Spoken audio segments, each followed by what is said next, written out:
Welcome to the Threat Show, powered by Fletch.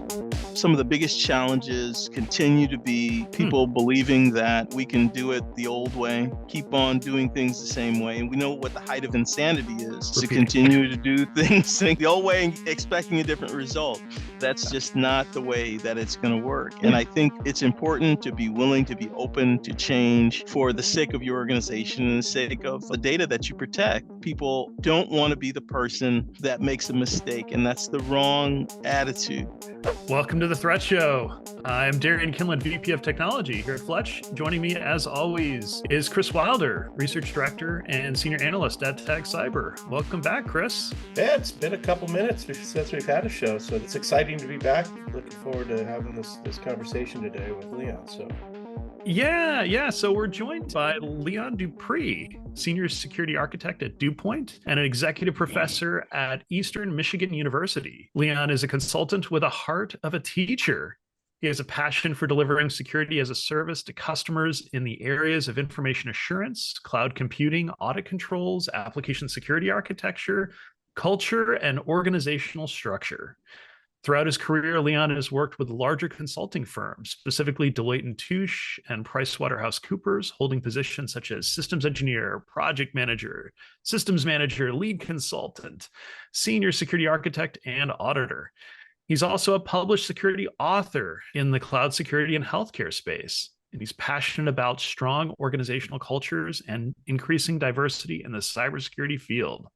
Welcome to the show, Leon. Hey, thanks for having me, guys. Pleasure to be here. Pleasure. No, we're glad to have you, man. So we'll be talking with Leon about risk management, cloud security, diversity, and more, but let's run through this week's threat landscape and trending threats. And wow, it seems like it's been a while, but I don't know, it feels almost like deja vu. When we look at the trends themselves compared to what we saw at the beginning of the summer, it's clearly lower, but we're starting to see an uptick now that we're kind of entering the tail end of the summer and back into fall. I'm curious if it's similar to what you're seeing, Chris. It is. I think the types of threats that we're seeing are evolving. A lot of attacks and threats against critical infrastructure. I wouldn't say that we're in a lull. I think we just hit a peak, and then now we're kind of back to some level of normalcy, because as these threats evolve, this is probably where we're going to end up around this number pretty much throughout the rest of the year. We'll see some peaks, not a lot of valleys, but I think this will be the normal. Well, it's interesting to note we're coming up towards yet another major U.S. holiday, U.S. Labor Day. Yeah. And traditionally, attackers have loved to take advantage of these types of time periods because, generally speaking, most organizations are understaffed during these times. So this is a great opportunity for attackers to go in and stay undetected for an even longer period of time. But we'll see if there's evidence of that this time around, usually within, 1 to 2 weeks thereafter. Thankfully, this isn't a big buying holiday. So this is grilling and barbecue holiday. Yes, it is. There's going to be, like I said, I believe exactly what you're saying. The continuity is affected because people are trying to take some time off. It's difficult to find that person that wants to stay behind during the holiday time. It's tough. Exactly. So when we double click into the numbers, we see that there's kind of this polarization. A lot of the threats that we're tracking that have gone mainstream, meaning captured and talked about by at least 4 or more outlets, is pretty stable. Whereas the topics that were emerging, where there's only one outlet covering it, that's also kind of growing. We haven't seen a whole lot of new threats trending, at least within the past week. But that said, we'll see if this trend continues for the next couple of weeks. Looking at the interesting threats that we've found over the past week, it seems like it's also a little bit of deja vu. At the start of the summer, we talked about a number of these before, and there's some interesting new updates to otherwise recurring issues. Specifically, as we mentioned before, Barracuda's enterprise security gateway was found to contain a zero-day vulnerability that threat groups actually leveraged for at least 8 months undetected in target organizations. And to be clear, the vendors had multiple opportunities to provide patches and fixes. Unfortunately, every single time, Barracuda's fallen short of actually fixing the problem, to the point where the FBI has stepped in and said, you know what, we've given up, just unplug the device, replace it, because Wow. they don't have any confidence that the vendor is actually going to fix the problem. Wow. So that's kind of a big deal. There hasn't been a That's whole a lot of big one. times where a government organization's kind of described, hey, we've given up here. I'm curious your thoughts here, Chris. You put it much more eloquently than I would, but I think the advice of just unplug it and throw it in the trash is not unwarranted. I do think, though, that especially when you're dealing with secure gateways, and we're moving to a really kind of more of a software defined world. And so I think that you always need to have a backup of the backup of the backup in terms of the technology and the functionality you have within your security organization. So this one goes down, there'll be others, they'll come out and tell us to unplug this, unplug that. But the other side of that is, it's just really good, security hygiene is so important, because a lot of times these will get it, firewalls especially. And Leon, in the world of cloud, misconfigurations are usually the thing that gets you, not a bug. Absolutely. This is an example of, I hate to call it, almost a security form of technology debt, in which that, you have legacy software, legacy systems, and then people are trying to continue with a vendor dependency that won't go away. And it's like garbage that's got to go out. Yeah. And you got to take the trash out sooner or later. And there's a big opportunity for software-defined firewalls, and vendors are going to be taking advantage of this. It's a shame that Barracuda hasn't taken the opportunity to fix this, to basically retain their customers, because this is going to affect them for sure. Yeah. So they're the Totally. sticky casserole at the bottom of the garbage can. Yeah. Yeah. It's what it is. It's like, what's that smell? What is that? We got to take the trash out. Fair enough. Really point, though. On the realm of protecting perimeter infrastructure, yet another set of vulnerabilities have been found within Juniper networks here, specifically their SRX firewalls and EX switches. Now, what's interesting about this is that the overall issues that were found were categorized as medium severity bugs, but an enterprising researcher figured out that if you chain together all these medium bugs, you actually are able to achieve full remote code execution on the devices such that they're completely compromised by an attacker. Thankfully, there are supposedly patches out there. There's also mitigations available. Even CISA has kind of stepped in and said, this must be fixed now. But yeah, this is a thorny topic, because it's not just about one particular vulnerability. It's now, we've gotten to the realm of chains of vulnerabilities that now have to be taken into account together to determine what's the overall impact. I'm curious, Chris, like we saw this at maybe some of the Pwn to Own conferences or events at past conferences when it comes to browsers, but now we're seeing the same type of trend with networking gear, right? Yeah, and the kind of the advice that we're giving folks is we don't have a lot of folks that we deal with that are Juniper shops, but very specifically with Juniper and this chain of vulnerabilities, we're basically just telling folks to just disable your JWeb access. It's the interface on how you manage your Juniper equipment, but that's really kind of where the weakness is. And so if you disable the JWeb, it's a pain in the neck, but that's part of it. But the other side of that really brings another glaring challenge that a lot of folks don't do, especially when you're dealing with the hardware side, is, and I feel like a broken record, Darien, but patch, and then patch again. Over the last 3 weeks, I've had this conversation about implementing good patch hygiene, patch policy. This is a tough situation because a lot of times perimeter infrastructure is kind of treated as a utility and not thought about as, it's actually pretty complicated and you have to maintain it and patch it. Yeah. This is not the first time nor the last time that we're going to encounter issues like this. I think, like I said, many times, even from a compliance or audit standpoint, because I sit in these different hats, I wear it and sit in these different rooms, and people are having conversations, about, well, we're going to put a poem together, a plan of action, a milestone to fix this. We're going to do this. We're going to do that. And it's going to happen. And the risk, of course, is always rated based upon what the initial risk or vulnerability is. But the problem is that the people that are attacking, or the people on the outside, they're connecting the dots and putting these things together. And that low or that medium is now a high, because you've got people working together, unfortunately, to see that. And I just really think that there's an important opportunity in threat modeling, in looking at some of vulnerabilities and being able to run an analysis on vulnerabilities together to see, if these things together create that this is really a high and this is why it needs to be patched, or this might be the mitigation to do it. I think just disconnecting that remote access might be definitely, like you said, the way to go, just because of the time frames, and there's so many moving pieces in trying to go ahead and remediate and fix all of these components is almost a waterfall approach, while the evil actors are very agile. So it's scary. Totally. That actually brings up an interesting question for you, Leon, is from a GRC perspective, we typically patch programs and patch vulnerability management typically don't fall into the GRC, the whole compliance framework side of this, because most companies, number one, don't do it, or their IT guys do it, or you mitigate 12,000 vulnerabilities, but you still have 7 million more in the background here. Are you seeing vulnerability management, patch management as something that more and more organizations are starting to put into the compliance requirements, or do you ultimately think that's going to get into the frameworks? It is something that people want to have integrated into their governance, risk, and compliance software as a reporting point.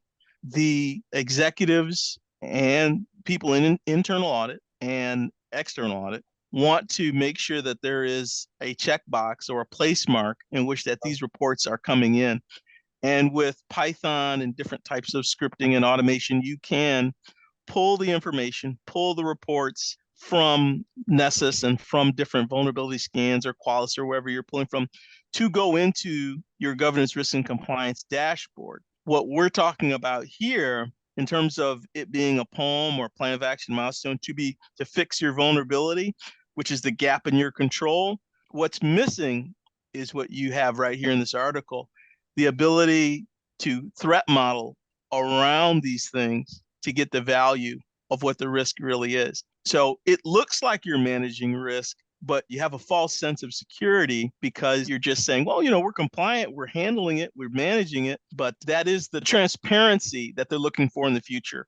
ServiceNow, Navex, a lot of GRC platforms are now integrating these components in for visibility, but we're still not getting the level of risk to find out what the true risk is. And this article is showing where we really are from Juniper.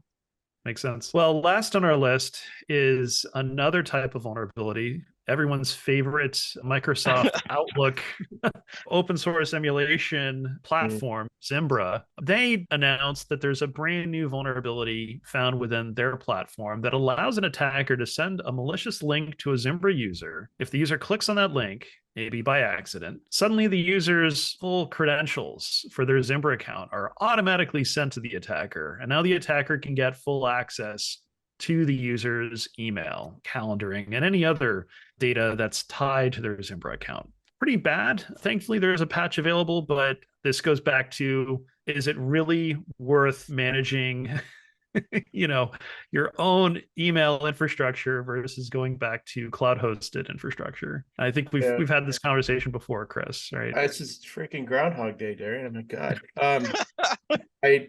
I think the best patch for Zimbra is move to Office 365 or Google. Outsource this stuff. This is stuff that they make it so easy to outsource. But the other side of that, there are a lot of companies who still run Zimbra from a legacy perspective. But if you do, normal advice would be, fire the CISO.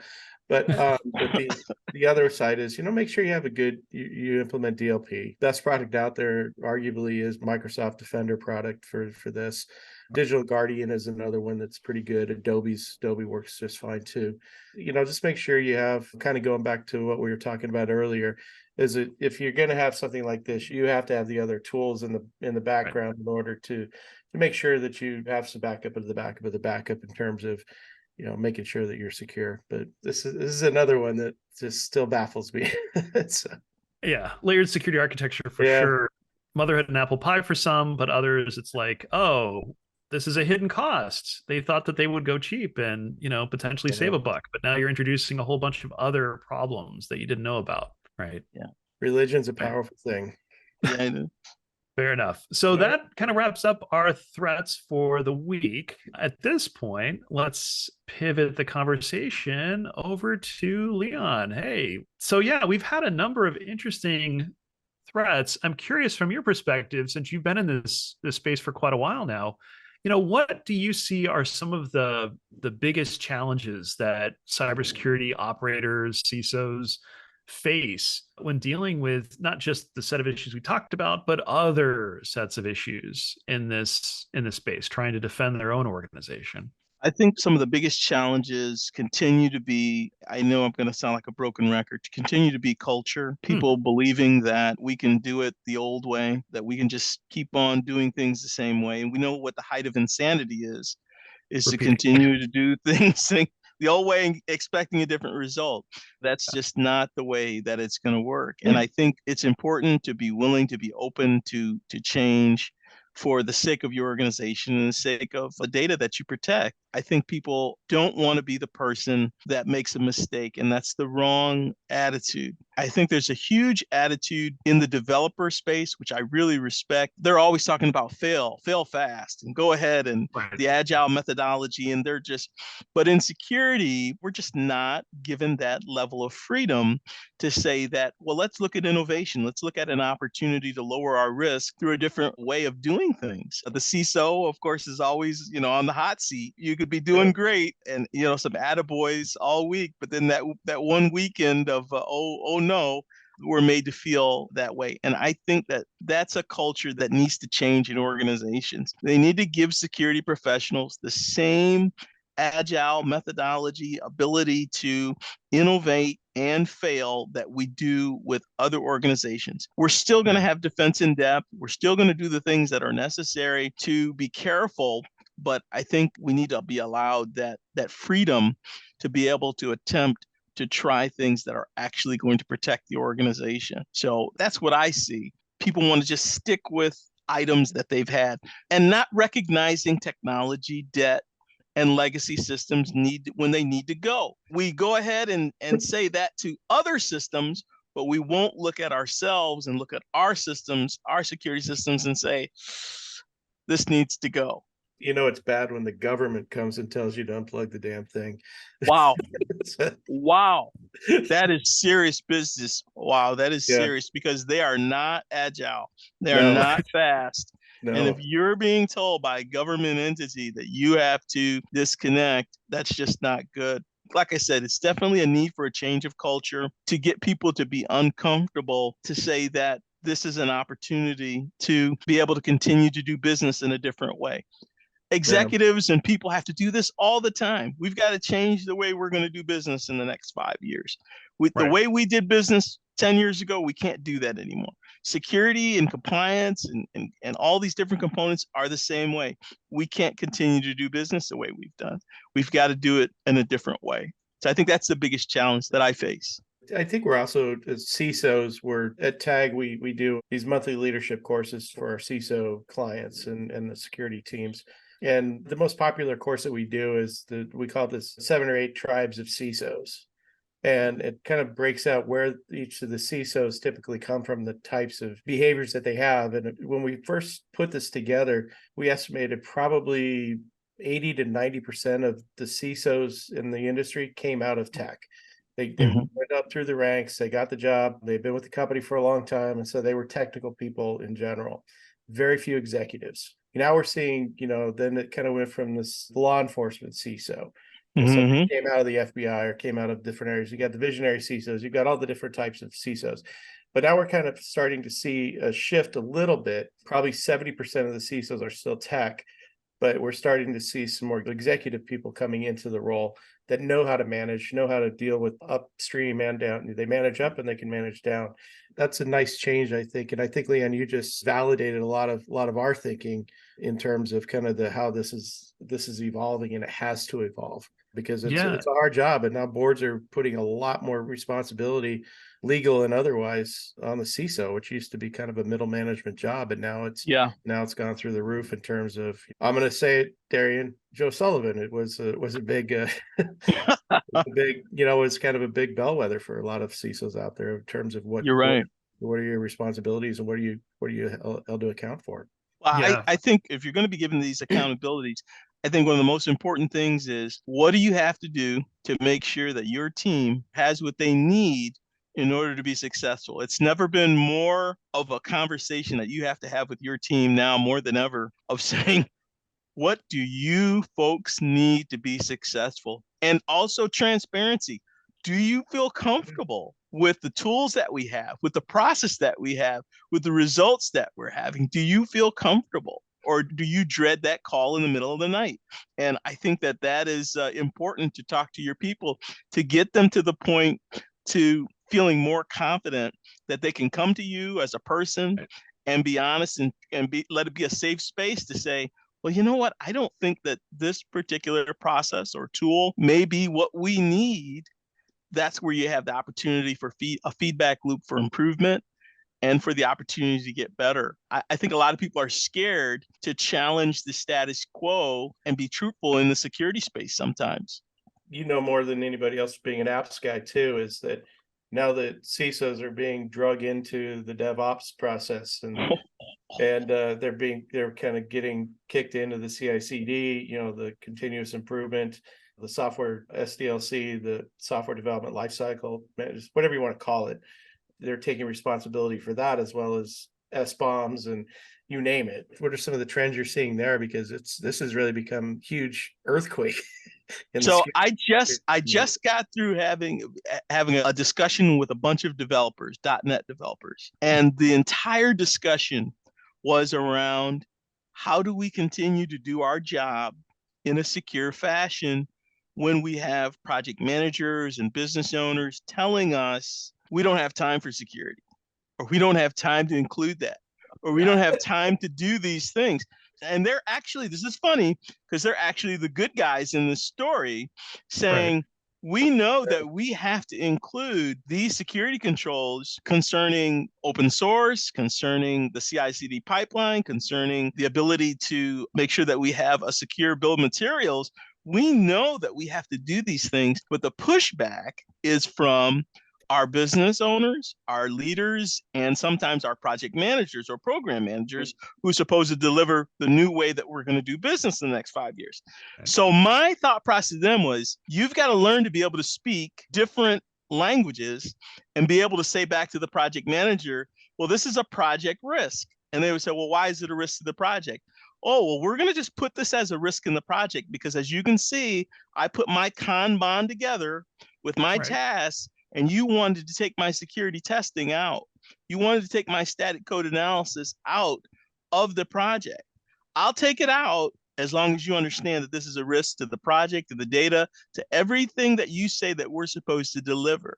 And they said, oh, wow, I never thought about saying that. I said, yeah. I said, that allows you to sleep well at night as a security champion. I said, I'm not trying to get you to become a security professional, but as a security champion, as a person trying to do the right thing, it should allow you to sleep well at night that you notated the risk, that they made you take these things out of the project, and it stands to record to bear that you tried to code securely. You tried to do the right thing. So it was an interesting conversation. Those are the things that are happening. People are trying to shift left and just slide everything over to the developers.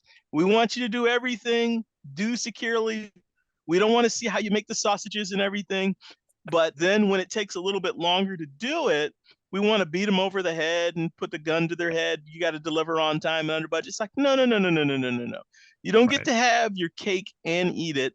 This is what it's going to take to make this happen so that there are seatbelts in the car. Nobody thinks about putting seatbelts in the car. Nobody questions crash testing the car. Nobody questions that anymore because it's something that has to be communicated up and down the chains of who's creating the products. I think with a metaphor that I've recently been hearing from guys like Reversing Labs and stuff is the whole metaphor of shifting. We're shifting everywhere because that's marketing people do that. But the new one is shifting up, which is kind of centrally managing it, kind of like a Death Star, looking down on the whole process, down on the SDLC and integrating your SOC into the DevOps environment and those types of things. I think that's an interesting trend. I don't know how long that's going to last because people tend to get territorial, but it's an interesting one nonetheless. You bring up some really interesting points, Leon, in terms of if you're trying to do the right thing and you're a developer and you're having difficulty communicating this sort of risk, it's, as you put it, it's really about just making sure that there's no surprises, right? If Yeah. they decide to make the business trade-off of not prioritizing security fixes or reducing technical debt, then there should be no surprise when something bad happens down the road. But the other interesting point I think that you raised, which I wanted to circle back to, was around innovation, right? Doing things differently. And that kind of requires, many would argue, a diversity of thought, right?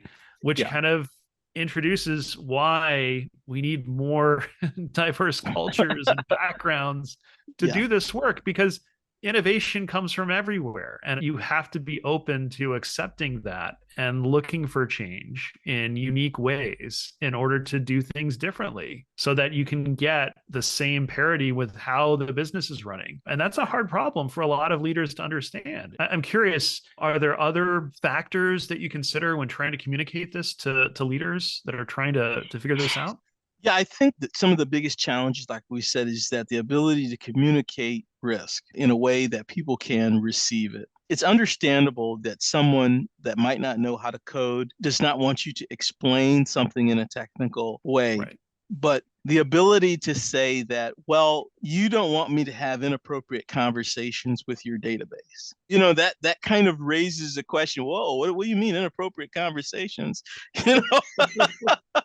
Inappropriate conversations? What do you mean?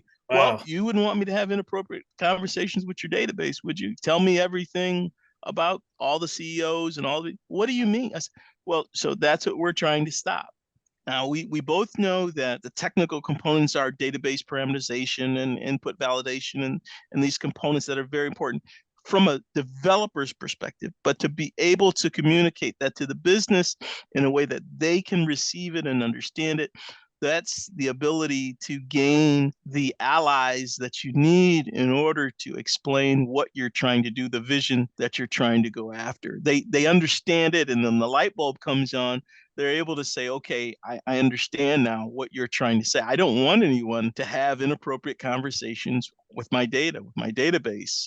I don't want that to happen. We recently have been reading some books on, I think it was called Habeas Data. And in Habeas Data, a 2018 book, there were people that were able to use devices to monitor people's privacy. And the judges didn't understand what was really going on. And if someone could have communicated, well, actually, I'm going to be able to watch John wherever he is, even when he goes into the restroom, the judge would say, whoa, hey, aren't you violating someone's privacy or violating this or violating that? So it's important sometimes to be able to take the technology and put it in a way that people can understand where the risk is. Sometimes that's part of the problem. I mean, consider that we're going to have 80-year-old men and women in Washington, D.C. regulating AI. That's right. That's very scary. There's a gap there. I always wondered what happened to that Department of Technology. They got rid of it. I don't know what year they got rid of it, 97 or something, but they really do need oversight for technology, because it's important to be able to communicate to leadership what the risk is in a way that they can understand, and having someone with oversight would be able to say, actually, that's what the risk is, in layman's term or layperson's terminology. I'd love to see like Jake's or the GAC, the two organizations. Jake's is the AI group out of the government, and then GAC is the education group, and then DARPA at least put something out that's useful that these people understand. But they're not. They sit around and they sit in their smoky rooms and speak their language. So I think one of the interesting takeaways, Leon, that you mentioned was getting familiar with and being fluent in trying to simplify risk, simplify the impact of risk. That is a non-trivial skill that a lot of technical advocates don't have. Communicating to leadership that is not tech savvy, absolutely. I've also heard that being able to tell and explain that simplified risk in the form of a story can go a long way. You can kind of hammer home the impacts very clearly. But this is not a skill that they teach people in most colleges and universities. It's like the ability to participate as a security architect, you have to shake hands, kiss babies. You have to be able to understand what the threat really is. Some people think that the only way to enhance one's ability to serve or protect is just by becoming more technical.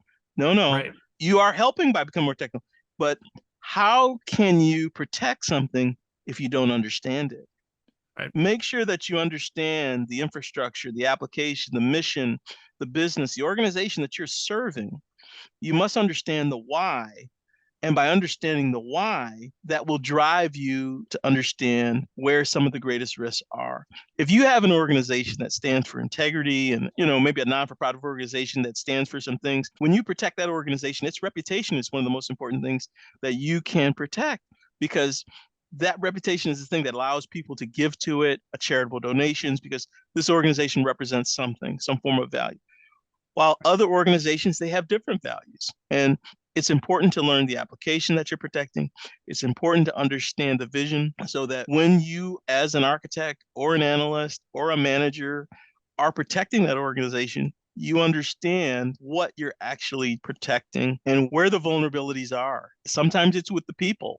Sometimes it's insider threat. Sometimes it's the ability to keep staff on even. If you have a situation in which that a lot of people are leaving an organization, you have to analyze, well, why is that? Is it the culture? Is it the environment? What is it? So risks are difficult to communicate without being willing to go the extra yard or extra mile, shall we say, because sometimes you have to learn more about people than you might want to.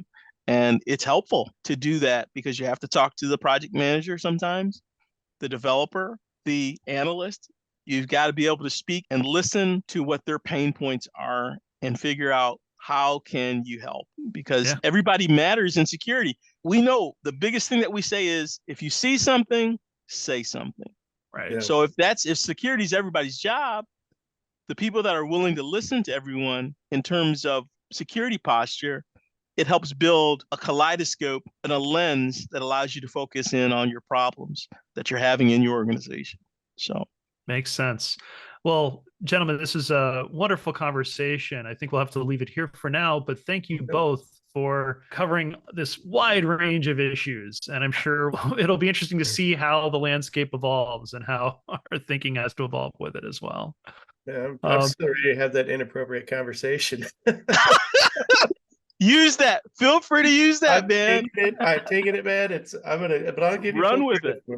I appreciate that. That's awesome. There you go. Well, thank you both, gentlemen. And for our audience at home or at work, please, if you have any questions about this show or past shows, please DM us at The Threat Show. Love to hear from you, and stay tuned for our next episode. Go Navy, beat Army. Go Navy, beat Army.